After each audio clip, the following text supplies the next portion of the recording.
네, 솔라로 돌아가자 시리즈 첫 번째 시간입니다. 말씀 제목은 개혁은 질문으로부터 시작된다. 개혁은 질문으로부터 시작된다입니다.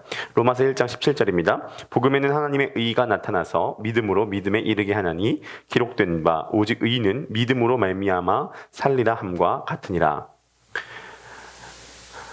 오늘은 말씀을 해석하는 시간이라기보다는 우리가 함께 솔라로 돌아가자. 종교개혁의 5대 구호이죠. 이것에 대해서 오늘 배경을 나눠보는 시간입니다. 특별히 개혁은 질문에서부터 시작이 된다는 것으로 우리가 함께 말씀을 나눠보도록 할 텐데요. 날마다 우리가 질문을 던져야 되는 것이죠. 중요한 것은 질문입니다. 곡성에서도 보면은 유명한 대사가 있죠. 뭐라 그래요? 무엇이 중요한디? 뭐가 중요하냐? 우리 날마다 이것을 물어봐야 됩니다. 뭐가 중요하냐? 그러니까 무엇이 중요한지를 물어보지 않으면 생겨나는 문제가 있습니다. 어떤 문제일까요? 유행 따라가게 됩니다. 남들 따라가게 됩니다. 삶의 모든 부분에서 그냥 흐름 따라가게 됩니다. 중세도 천년의 흐름이 있었어요. 마틴 루터나 칼빈이 질문을 던지지 않았다면 그 유행 따라, 흐름 따라, 그냥 역사 따라 가게 됐을 것이에요. 그런데 그들은 질문을 던진 거죠. 뭐가 중요하냐? 뭐가 핵심이냐? 우리도 마찬가지입니다. 종교개혁에 대해서 배우지만 종교개혁은 역사적인 단회적 사건이 아닙니다. 개혁교회는 날마다 개혁되어야 되죠. 그러니까 종교개혁은 우리들에게도 일어나야 돼. 그러니까 인생이 개혁돼야 된다는 거죠. 인생이 개혁되려면 우리들도 해야 되는게 있어요. 그게 뭐냐면은 질문을 던지는 것입니다. 무엇이 중요하냐라는 질문을 던져야 된다는 것이죠. 그러니까 내가 살아갈 이유와 목적, 그다음에 우리 교회가 나아가야 될 길, 여러 가지 분야에서 질문을 던져야 됩니다. 왜냐면 결혼에 대해서도 마찬가지라고 생각이 들어요. 그러니까 결혼에 대해서도 어떤 질문을 던져야 되냐면 결혼에서 중요한 게 뭐냐? 중요한 게 뭐냐라는 질문을 던져야 합니다. 그 질문을 던지지 않으면 흐름 따라가요. 유행 따라갑니다. 제가 이제 연희자매님이랑 한 달이 있으면 결혼을 하는데, 저도 이제 한 달 뒤면 결혼을 하는데, 계속 대화를 나눴던 게 그거예요. 결혼에 있어서 뭐가 중요하냐. 제가 이제 강조했었던 것은 결혼에서 중요한 건 결혼식보다도 결혼 생활이다라는 얘기를 한 거죠. 결혼식 중요하죠. 일일 행사로 치면은 인생에서 제일 중요하죠. 결혼식으로 해서 준비 열심히 하는 거죠. 결혼식장 투어도 가고요. 청첩장도 돌리고요. 시식도 하고요. 그리고 결혼식을 위해서 정말 열심히 노력을 해요. 그리고 결혼식장도 정말 좋은 곳에서 하게 됐습니다. 야외 결혼식장에서 하게 되었어요. 네, 그럼에도 불구하고 훨씬 더 중요한 것이 바로 결혼 그 이후라는 거죠. 죄수 2명이 한 닫혀진 공간에서 사는데 이 어떻게 준비 없이, 결혼 생활 준비 없이 어떻게 결혼을 할 수가 있을까요? 그래서 결혼식에 대한 에너지를 쏟는 것보다도 훨씬 더 중요한 건 결혼 생활을 어떻게 해 나갈 건지에 대한 준비와 에너지를 쏟아야 된다는 것이죠. 그러니까 저는 이제 주장하는 게 뭐냐면 중요도에 맞게 에너지를 쏟아야 됩니다. 그러니까 더 중요한 걸 더 사랑해야 되고 덜 중요한 거를 덜 사랑해야 돼요. 다 중요하지만 중요도에 따라서 에너지를 쏟아야 되는 것이 맞다는 거죠. 처음에는 이제 연희자매님이 이런 얘기를 했을 때 삐졌어요. 강사님, 그거는요 그냥 강수사님이니까 그렇게 이성적이니까 그렇게 얘기를 하는 거지, 여자는 그거 안 돼요. 결혼 생활이랑 결혼식 그렇게 나눠서 생각할 수 없다고요. 점점 대화를 하면서 점점 이런 것들이 열리기를 시작하는 거죠. 연희자매님이 지난밤에 그래서 저한테 카톡이 왔어요. 뭐라고 카톡이 왔냐면은, 강도사님, 우리가 결혼식 하는 그 주에 토요일날 결혼식을 하잖아요. 그럼 그 주에 꼭 바쁘더라도 하루 시간 내서 같이 기도원 갔으면 좋겠어요. 기도원 갔으면 좋겠어요. 그래서 같이 가서 기도했으면 좋겠어요. 하나님, 우리의 결혼을 주님께서 축복하여 주시고 하나님 없는 결혼 생활 되지 않게 도와주시옵시고, 주님, 죄인이 함께 합하여서 살아가는데 얼마나 자기중심적이고 이기적이겠습니까? 주님, 저의 죄성을 죽여주시고 성령 충만하게 해주셔서, 이런 얘기까지는 안 했습니다. 제가 생각을 했을 때 성령 충만하게 해주셔서 우리의 결혼 생활 가운데 정말로 감옥이 아니라 에덴 동산 같은 결혼 생활이 되게 하여 주옵소서. 기도해야 된다는 것이죠. 그래서 제가 깨닫게 된 게 뭐냐면요, 결혼식에는 사랑의 설레임으로 가득한 날이기도 하지만 복잡 다단한 생각이 펼쳐지는 날이기도 하지만, 제가 깨달은 건 결혼식 날 성령 충만해야 됩니다. 결혼은요 성령 충만하지 않으면 할 수 없는 것이거든요. 그래서 뭐가 중요하냐를 계속 물어보면 진짜 중요한 게 떠오르게 된다는 것이죠. 뭐가 중요한지를 물어야 돼요. 개혁의 시작은 질문으로부터 시작됩니다. 질문으로부터 개혁이 시작돼요. 목회도 마찬가지라고 생각을 합니다. 목회에서 중요한 게 뭐냐를 항상 질문해야 된다고 생각을 합니다. 저도 이제 목회를 이제 시작한 입장에서 10월 달에 결혼식도 있지만 10월 달에 또 이제 목사 고시가 있거든요. 거기서 제가 계속적으로 물어야 되는 것은 뭐냐면 목회에 있어서 무엇이 가장 중요한가라고 하는 질문을 던지는 거죠. 목회에 있어서 가장 중요한 것은 누가 뭐라 그래도 설교입니다. 결국 목회의 90% 이상은 메시지거든요. 어떤 메시지를 정하느냐. 그 중요도에 대한 것이 떠오르니까 그 중요도에 맞게 열심히 미친 듯이 죽을 힘을 다해서 메시지 준비해야 되는 거죠. 그런데 가만 생각해 보면은 설교보다도 더 중요한 게 있습니다. 그것이 바로 목회자의 영성이에요. 왜냐면 어차피 설교라고 하는 것도 말이잖아요. 말은 존재에서 나와요. 내가 어떤 사람이냐가 중요한 거죠. 그 영성은 목회자가 하나님 앞에 얼마나 바로 서 있냐, 기도의 자리에 있냐, 말씀의 자리에 있냐, 너무나 당연한 이야기지만 이 당연한 것이 정말 지켜지지 않는 목회자가 많은 이 시대에 내가 정말 하나님 앞에 바로 서 있냐, 내가 정말 성령 충만하냐, 여기에서부터 이 목회자의 영성에서부터 목회자의 설교가 나온다는 것이죠. 우리는 날마다 뭐가 중요한지 질문해야 합니다. 왜냐하면 개혁은 질문으로부터 시작이 되기 때문이죠. 저는 이제 목회도 이제 시작을 하고 결혼도 안 했고 당연히 자녀도 없지만 자녀에 있어서도 마찬가지라는 생각이 들었습니다. 왜냐면은 제가 이번 주 금요일에 파주에 있는 운정신강교회 김성목 목사님이라고 하는 목사님을 만나 뵈었어요. 그 목사님께 제가 주례를 부탁드리러 만나게 되었습니다. 근데 그 목사님이 이제 이렇게 목회 여정을 듣는데 진짜 야성이 있으시고 정말 성령 충만한 정말 복음에 합당한 목회를 하시더라고요. 근데 그 목사님 뭐라고 말씀하시냐면은 처음에 결혼을 하시고 나셔서 살 집이 없으셨던 거예요. 그래서 전에 다니던 교회 사무실을 개조한 원룸에서 함께 사셨습니다. 그 원룸이 어떤 원룸이었냐면은 창문이 방풍막으로 되어 있었대요. 얼마나 추웠겠어요. 사무실을 개조한 원룸에서 몇 년을 사셨냐? 6년을 사셨다고 합니다. 거기서 애를 몇 명 낳으셨냐? 3명을 낳으셨대요. 21세기에 이게 가능한 이야기인가요? 애 3명을 낳으셔서 사무실 원룸에서 6년을 사신 거예요. 거기 안에 주방시설과 세탁시설이 없어서 2층에서 4층까지 사모님께서 밥이나 세탁물을 오르락내리락 하다가 허리를 삐끗하셨다고 합니다. 그런데 중요한 게 뭐냐면은 그 애들이 그러한 열악한 상황 속에서 자랐잖아요. 요즘 애들 그런 거 얼마나 민감해요. 너 어디 아파트 살아? 자이 살아? 푸르지오 살아? 이 편한 세상 살아? 롯데캐슬 살아? 아파트 브랜드가 굉장히 중요한 아이들 사이에서의 프라이드 거리거든요. 근데 얘들은 그렇지 않잖아요. 그런데 파주 운정신강교회의 주일학교가 부흥하고 있는데 왜 부흥하냐면은 목사님 자녀 3명 때문에. 왜죠? 애들이 너무 잘 자라는 거예요. 초등학교 5학년짜리인 둘째 애는 찬양팀 싱어로 쓰고요. 첫째 딸은 이제 중학교 올라갔는데 아빠 따라서 아빠가 이제 집회하러 가면은 애가 댄스 하러 같이 율동하러 같이 쫓아갑니다. 애들이 너무 잘 자라는 거예요. 뭐죠? 부모님이 복음을 전하고 성령 충만하고 함께 예수 그리스도와 연합된 심정으로 부부가 연합이 되니까 함께 그 모습을 보고 자라니까 애들이 아무리 사무실 원룸이라고 하더라도 열등감도 없고 구김살도 없고 애들이 활기차고 신앙도 좋고 관계적으로도 너무 좋고 눈빛도 살아있고 그렇게 되는 거죠. 무엇이 중요한가가 너무 중요해요. 무엇이 중요한가가 너무 중요해요. 그래서 우리는 날마다 무엇이 중요하냐를 날마다 질문해야 됩니다. 왜냐하면 개혁은 질문으로부터 시작되기 때문이죠. 개혁은 질문으로부터 시작돼요. 그래서 우리가 항상 질문해야 됩니다. 결혼에서 뭐가 중요하냐? 목회에서 뭐가 중요하냐? 자녀를 키울 때 뭐가 중요하냐? 신앙생활에서 뭐가 중요하냐? 더 나아가서 내 인생에서 뭐가 중요하냐? 내가 이 일을 하는 것에 있어서 뭐가 중요하냐? 뭐가 핵심이냐? 어떤 목적이 있냐? 어떤 가치가 있냐? 여기에서부터 본질로 돌아가게 되는 개혁이 시작됩니다. 개혁은 없는 것에서 있는 것을 만드는 것이 아니에요. 개혁은 이미 있는 것을 발견하는 게 개혁이죠. 어떤 절대적인 가치를 발견하는 게 개혁인데 그 절대적 가치, 본질, 그 원천을 발견하는 게 개혁인데 그 발견하려면 뭐가 본질이냐, 뭐가 중요하냐, 뭐가 핵심이냐 끊임없이 질문해야 된다는 거죠. 종교개혁을 일으킨 루터가 했던 게 바로 이거예요.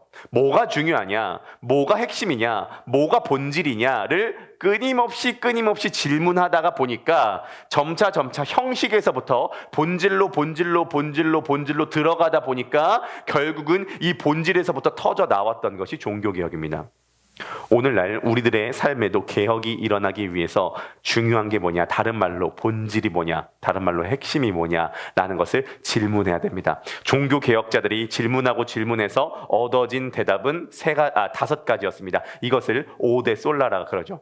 오직 믿음, 오직 성경, 오직 은혜, 오직 그리스도, 오직 하나님께 영광. 이 5대 솔라가 그들의 질문에 대한 답이었습니다. 그러니까 루터가 이런 질문을 하게 된 배경이 있어요. 잠시 이제 그 배경을 설명을 해드리자면은 1300년부터 1400년 기간 동안에 이제 중세 사회에서 있었던 일을 우리가 간략하게나마 좀 살펴볼 필요가 있는데, 그때 당시에는 교황이 있었습니다. 그러니까 교황의 권위는 절대적이었어요. 그러니까 교황의 권위가 어느 정도였냐면은 교황을 파파라고 불렀습니다. 엄마는 누구냐? 교회였어요. 교황 아빠, 엄마 교회. 그러니까 교황의 권위가 어느 정도였냐면 교황은 성경의 어떤 구절을 금지시킬 정도의 권한이 있었고요. 성경의 해석의 전권은 교황에게 있었어요. 그러니까 교황 보는 건 거의 하나님 보는 거예요. 교황 보는 건 하나님 보는 겁니다. 대부분 교황의 권위가 왕보다 높았습니다. 근데 이게 다 정치 싸움이거든요. 왕도 교황보다 어떤 권위가 셀 때가 있었습니다. 이게 이제 다투면 대부분 이제 교황이 셌던 거죠. 그런데 프랑스의 왕이었던 필립 4세가 교황이랑 이제 싸움이 붙은 거예요. 세금 때문에, 세금 걷냐 마냐, 성직자들에게 세금 걷냐 마냐 때문에 이제 싸움이 붙었는데, 이 필립 4세가 굉장히 아주 저돌적인 인물이었습니다. 로마 교황청으로 쳐들어가서 교황을 폐위시키고 붙잡아서 참수시켜 버린 거예요. 이 아주 센세이션한 사건이 일어나게 된 거죠. 그리고 새로운 교황을 선출했습니다. 그 교황 이름이 클레멘스라고 하는 교황이었어요. 근데 여기에서 아주 충격적인 사건이 일어나는데, 교황은요 어디 있어야 되냐면 로마에 있어야 돼요. 그렇죠? 우리나라 대통령실은 우리나라에 있어야 되잖아요. 그게 당연한 거죠. 그런데 교황청을 어디로 옮기냐면 프랑스 아비뇽으로 옮깁니다. 그래서 교황이 프랑스 아비뇽으로 거기로 가서 몇 년 동안 살게 되냐면 70년을 살게 됩니다. 이것을 아비뇽 유수라고 합니다. 교황이 아비뇽으로 약간 포로처럼 붙잡혀 가게 된 거죠. 70년이 지나고 나서 이 교황이 다시 돌아오게 됩니다. 로마로 다시 돌아오게 된 거죠. 교황이 70년 동안 어떻게 보면 갇혀 있다가 돌아왔기 때문에 이거 전체 다시 살려야 된다, 개혁해야 된다라고 해서 70년 후에 교황이 굉장히 강하게 개혁의 드라이브로 걸었습니다. 근데 강한 개혁에는 항상 반발이 따르죠. 반대파들이 생긴 거예요. 이 반대파들이 어디로 갔냐? 프랑스로 다시 갔습니다. 그래서 로마 교황청이 있는데 프랑스로 가서 교황을 한 명 더 세워버린 거예요. 교황이 2명이 된 겁니다. 그러니까 교황은 파파잖아요. 아빠가 2명이 되는 거예요. 여기도 아빠, 여기도 아빠, 새 아빠가 생긴 거죠. 여기에서부터 사람들이 교황을 생각하는 권위가 무너져 내리기 시작을 했어요. 그리고 프랑스에 사는 교황과 로마에 사는 교황이 서로 자기가 진짜 교황이다라고 서로를 정죄하고 파문하고 난리 부르스가 난 거예요. 도저히 안 되겠다고 생각을 해가지고 공의회가 모여가지고 회의를 했습니다. 그래가지고 너네 다 필요 없어, 다 가, 2명 다 폐위시키고 새로운 교황을 공의회가 선출을 합니다. 그런데 폐위된 2명의 교황이 그냥 물러날까요? 메롱 하더니 자기들도 교황 자리를 지키겠다. 그래서 선출된 새로운 교황, 원래 있었던 교황 2명, 그래서 교황이 3명이 됩니다. 이게 좀 말도 안 되는, 아빠가 3명이 된 거죠. 말도 안 되는 상황이 벌어지게 된 건데, 여기서 이제 교황의 권위가 실추된 거죠. 이게 1300년도, 1400년도에 있었던 사건입니다. 그리고 난 다음에 이제 이런 것들이 정리되고 교황이 한 명으로 통일이 됐지만 교황에 대한 권위는 무너지기를 시작을 했어요. 그래서 이것들을 어떻게 살려보고자 했었던 건 뭐냐면, 미켈란젤로에게 천지창조 그림을 그리라고 얘기를 했었던 것도 뭐냐면은, 그런 성당에다가 그런 그림을 그리라고 했었던 것도 뭐냐면 이런 것들 다시 한번 복구하고자 했었던 것이죠. 그러나 이게 잘 안 되죠. 교황의 권위를 세우기 위해서는 권위는 건물에서 나왔습니다. 그래서 로마 바티칸 성당을 완전 증축해서 권위 있는 건물로 세우려고 한 거죠. 그러면 건물을 세우려면 뭐가 필요할까요? 돈이 필요한 거죠. 로마 교황청이 돈을 걷어야 됐던 거예요. 자, 돈을 거두려면은, 야, 내가 진짜 권위가 너무 많이 떨어져가지고 이미지가 말도 아니다, 내가 다시 한번 권위 좀 올려봐야겠다, 그러려면 건물 필요하거든, 그러니까 너 돈 좀 내라 라고 이렇게 솔직하게 얘기했을까요? 이렇게 삥을 뜯었을까요? 뭔가 고상한 명분을 만들었을까요? 고상한 명분을 만들었겠죠. 뭐냐면은 이런 거예요. 너의 부모님이 지금 연옥에 가 있는데, 연옥은 지옥과 천국 중간에 있는 카톨릭의 교리입니다. 성경에 나오지 않아요? 너가 돈을 내면은 연옥에 있는 니네 부모님이 천국으로 지금 점프한다.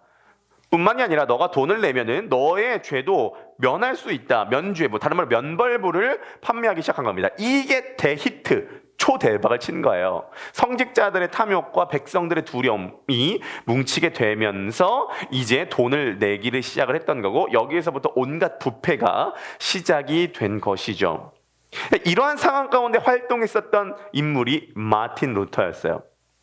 그러니까 이 마틴 루터가 처음에 질문을 던졌었던 건 이것입니다. 마틴 루터는 원래 법관이 되려고 했었대요. 너무 똑똑했었던 거예요. 아빠가 얘를 출세시켜서 어떻게 하려고 했었는데 두 가지 사건이 일어났습니다. 일단 첫 번째 사건은 뭐냐면은 자신의 가장 친한 친구가 죽게 되는 거예요. 불의의 사고로. 너무 충격이었던 거죠. 두 번째 사건이 일어났는데 길을 걸어가다가 번개가 자기 바로 앞에 치게 됐습니다. 그래서 죽을 뻔한 사건이 일어난 거예요. 루터가 그때서야 인생의 진지한 질문을 던지기 시작한 거죠. 아, 내가 죽을 수도 있겠구나. 언제 죽을 줄 모르는구나. 죽음 다음에 어떻게 되지? 그러니까 인생의 본질적인 질문은 죽음 앞에서 던져봐야 되는 거예요. 나 왜 살지? 나 어떻게 구원받지? 이러한 본질적인 질문을 루터가 하기 시작하는 거죠.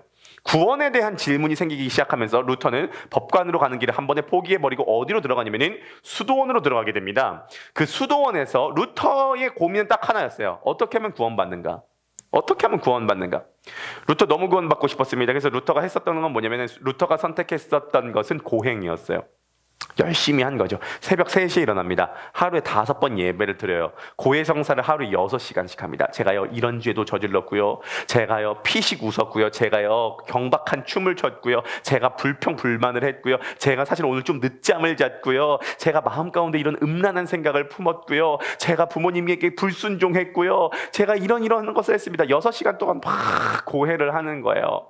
그리고 심지어 루터는 자신의 몸이 편하면 안 된다라고 생각을 했기 때문에 겨울에도 여름 옷을 입었습니다. 벌벌벌 떤 거죠. 이걸로 안 돼라고 생각을 해서 루터는 계단을 자신의 무릎으로 올라가기를 시작을 합니다. 제가 이것을 보고 한번 따라해봤거든요. 있는 바닥을 무릎으로 기어봤어요. 한번 해보세요. 무릎으로 바닥 5m 이상 기기가 힘듭니다. 무지하게 아파요. 근데 루터는요, 계단을 무릎으로 올라갔어요. 한번 해보세요. 계단을 무릎으로, 이게 대단한 겁니다. 의지가 대단한, 계단 무릎으로 올라가 보세요. 왜냐면 내가 계단을 무릎으로 올라가면은 내가 기도하고 있는 그 영혼이 연옥에서 천국으로 간다라고 루터가 생각했기 때문에 해보세요. 해보세요. 정말 이거 쉽지가 않습니다. 그만큼 루터는 뭔가 간절했던 거예요.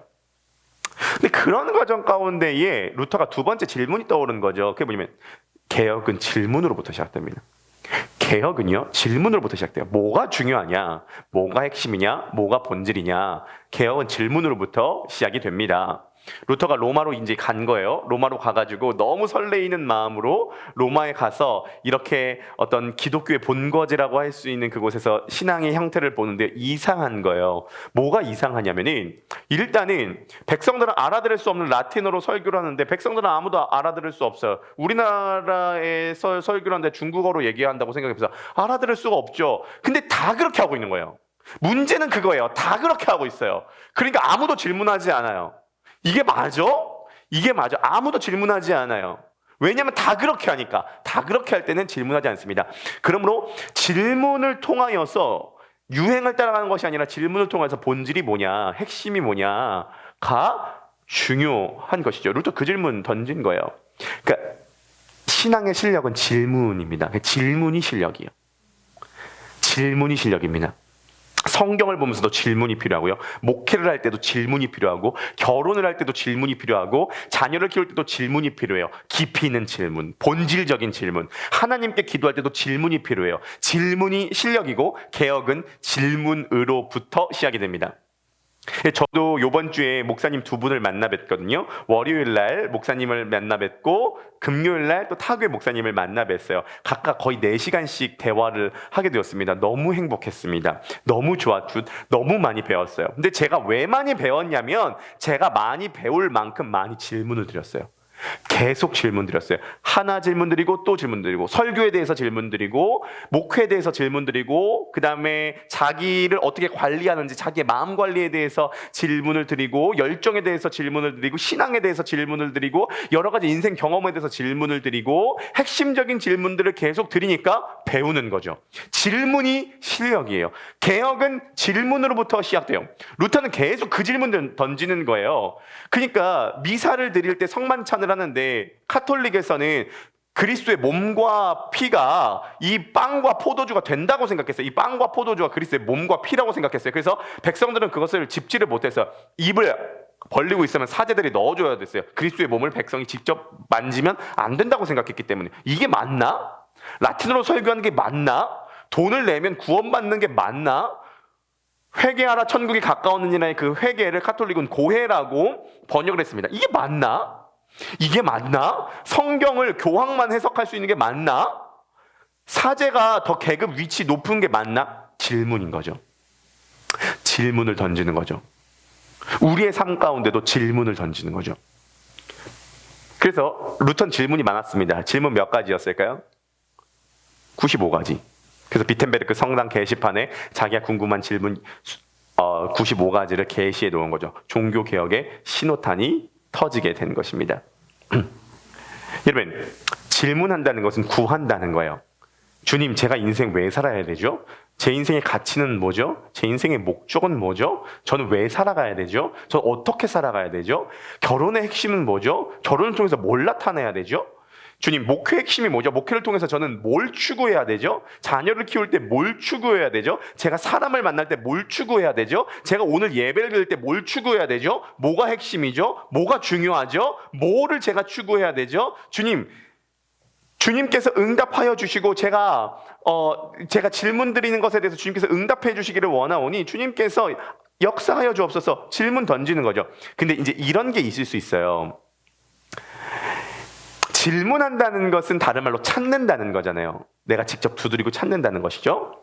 우리가 꼭 믿어야 되는 게 뭐냐면 우리가 하나님께 질문하고 기도하고 고민하고 찾고 두드리는 건 주님께서 반드시 응답하여 주신다는 겁니다.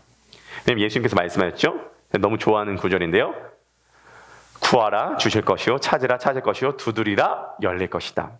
우리가요 고민하고 질문하고 찾고 만나고 기도하고 뭔가 구하면 반드시 구한 것을 얻게 됩니다. 반드시 구한 것을 얻게 돼요. 여러분, 고민되는 지점이 있으시죠? 질문하고 있는 지점이 있으시죠? 만약에 내가 지금 어떤 부분에서 깊이 있게 고민하지 않고 질문하지 않고 있다면 여러분들은 지금 표류하고 있을 가능성이 큽니다.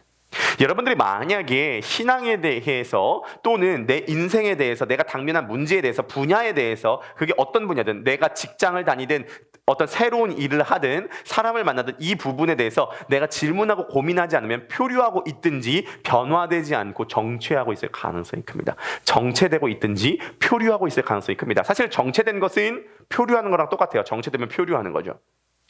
중세 천년은 정체되었고 표류되었어요. 질문하지 않고 고민하지 않았기 때문이죠. 근데 이제 우리의 문제가 뭐냐면 나름대로 질문을 갖고 고민을 갖고 두드렸는데 빨리 열리지 않는 거예요. 그죠? 오늘날에 우리들이 당면한 가장 큰 문제가 뭐냐면 급한 거예요. 급해요. 빨리 답을 얻기를 원해요. 그렇죠? 답장도 빨리 오기를 원해요. 카톡 보내면 바로 답장 오기를 원해요. 그렇죠? 그렇죠? 급해요. 우린 드라마도 요즘 정주행 못해요. 요약본으로 봐야 돼요. 급해요. 네. 인터넷도 빨리 안 켜지면요. 너무 답답해요. 급해요. 답도 빨리 오기를 원해요. 음식도 패스트푸드 먹어야 돼요. 편의점 먹어야 돼요. 빨리 와야 돼요. 기다리는 거 못해요. 그런데 문제가 뭐냐면 우리가 구하고 질문하는 것을 주님께서 다 주시는데 빨리 그게 안 구해질 때가 있어요. 그게 왜 그러냐면은 빨리 안 구해진 이유 말씀드릴게요. 내가 구하고 질문하고 찾는 것에 대한 응답을 빨리 들으면 그 응답에는 힘이 없습니다. 내가 구하고 찾는 게 빠르게 오게 되면 그것에 힘이 없다는 거죠. 그래서 오랫동안 질문하고 오랫동안 고민하고 주님과 좀 씨름하고 기도로 씨름하든 말씀 보고 씨름하든 사람을 만나서 씨름하든 예배 가운데 씨름하든 그 씨름하는 농도와 시간이 깊어졌을 때에 답이 똑 떨어졌을 때 그 답이 내 인생 전체를 변화시키는 강력하고 영향력 있는 답이 됩니다. 그러한 응답은 저는 확신합니다. 인생 전체 끝까지 가는 영향력을 미치는 답이라고 생각이 됩니다. 루터 마찬가지예요. 95개조의 방반문, 이게 질문이었어요. 참고로 루터가 95개의 질문을 썼을 때 루터는 교황을 그때도 인정하고 있었고 연옥도 인정하고 있었어요. 그때 루터는 종교개혁이나 이런 거 관심 없었습니다. 그냥 단순히 궁금해서 쓴 거죠. 근데 이것에 대해서 아무도 제대로 대답을 못 해주는 거예요. 루터의 질문은 깊어져 갔습니다. 뭐가 본질이냐? 뭐가 핵심이냐? 어떻게 하면 구원받을 수 있느냐? 개혁은 질문으로부터 시작되죠. 루터가 그때 씨름한 게 누구냐? 바울이었습니다. 바울 붙잡고 씨름하는 거예요. 루터는 밤낮 없이 이것을 질문했다고 합니다. 주님, 바울이 깨달은 것 나도 깨닫게 해주옵소서. 바울이 아는 것 나도 알게 해주옵소서. 주님, 핵심이 뭡니까? 본질이 뭡니까? 무엇이 구원의 핵심입니까? 고민하고 한 번에 되는 게 아니라 밤낮 없이 묵상하다가 어느 순간 인카운터 결정적 만남이 생겨나게 된 거예요. 그 결정적 만남이 로마서 1장 17절이었어요. 복음에는 하나님의 의가 나타나서 믿음으로 믿음에 이르게 하나니 기록된 바 오직 의는 믿음으로 말미암아 살리라 함과 같으니라. 복음에는 하나님의 의가 나타나서 믿음으로 믿음에 이르게 되나니 기록된 바 오직 의는 믿음으로 말미암아 항상 봤던 구절인데 알고 있는 구절인데 배웠던 구절인데 새롭게 질문이 깊어지니까, 고민이 깊어지니까, 기도가 깊어지니까, 묵상이 깊어지니까, 뭐가 중요하냐에 대해서 끊임없이 탐구하다 보니까 알고 있던 구절이 새롭게 와닿게 된 거죠. 고해해서 구원받는 게 아니라, 돈 내서 구원받는 게 아니라, 고행으로 구원받는 것이 아니라, 내가 하나님 앞에 의롭다 하심을 여겨지는 것은 오직 믿음으로 되는 거구나. 이신칭이구나. 믿음으로 말미암아 의롭게 되는 것이구나. 그런데 이것은 이 믿음조차도 나에게 나오는 것이 아니라 이것은 그리스도의 은혜로 말미암아 주어지는 거구나. 그래서 오직 믿음, 오직 은혜구나라고 하는 것을 바울이 깨닫게 된 거죠. 루터가 깨닫게 된 거죠. 루터는 그 순간에 대해서 기록을 남기고 있습니다. 이렇게 얘기를 해요. 낙원으로 가는 하늘길이 열리는 순간이었다. 루터의 질문에 대한 응답이 얼마나 강력했던지 중세 1000년이 마감되는 시간이었고 근대의 시작을 알리는 시간이었고 개신교가 탄생하는 순간이었고 오늘날 우리까지 영향력을 미치는 500년 역사상 가장 중요한 세계사적으로 교회사적으로 가장 중요한 사건에 들어가게 되었습니다. 종교개혁의 신호탄에 이어서 종교개혁에 불이 붙는 순간이었죠. 개혁은 질문으로부터 시작됩니다. 종교개혁이 일어났듯이 우리들의 인생에도 성장이나 개혁이 일어나려면 여러분 고민하고 질문하세요. 지금 내 앞에 당면한 이 문제에서 뭐가 중요하냐? 내가 지금 일을 시작하는데 뭐가 중요하냐? 내가 지금 학생으로서 공부를 하는데 뭐가 중요하냐? 내가 지금 목회를 하는데 뭐가 중요하냐? 내가 지금 결혼을 하는데 뭐가 중요하냐? 결혼식도 중요하고 설교도 중요하고 자녀에게 좋은 장난감을 주는 것도 중요하지만 더 중요한 게 뭐냐? 더 중요한 게 뭐냐를 발견하고 난 다음에 또 그때는 발견하지 못한 그거보다 더 중요한 게 있고 또 깊어지면 깊어질수록 그거보다 더 중요한 게 있고 이것을 계속 파 들어가는 거죠. 이런 사람을 어떤 사람이냐면 본질에 천착하는 사람이라고 얘기합니다. 그리고 이러한 사람은 반드시 열매를 맺습니다. 뿌리에 집중한 사람, 본질에 집중한 사람 반드시 열매를 맺게 됩니다. 그게 자녀의 열매를 맺든 목회의 열매를 맺든 결혼의 열매를 맺든 내가 하는 일에 있어서 열매를 맺든 여러분 개혁은 질문으로부터 시작이 됩니다. 무엇이 중요한가? 무엇이 핵심인가? 무엇이 본질인가? 삶의 모든 분야에 있어서 어떤 것을 보더라도 반드시 질문을 던지세요. 종교개혁이 일어났었던 이유는 루터의 질문에서부터였습니다. 중세 1000년을 마감했던 것은 루터의 질문에서부터였습니다. 솔라로 돌아가자 시리즈 오늘 첫 번째 시간이었습니다. 전체 배경과 그 정신을 살펴봤습니다. 질문은 개혁으로부터 시작이 됩니다. 이 솔라로 돌아가자 시리즈를 통하여서 하나하나 우리가 배워가게 될 때 종교개혁 500년 전에 끝나는 것이 아니라 그 정신이 중요한 거거든요. 그 정신이 오늘날에도 우리들에게 살아서 여러분들의 삶이 꿈틀꿈틀 다이나믹하게 움직일 수 있는 저와 여러분 되시기를 주님의 이름으로 간절히 축복합니다.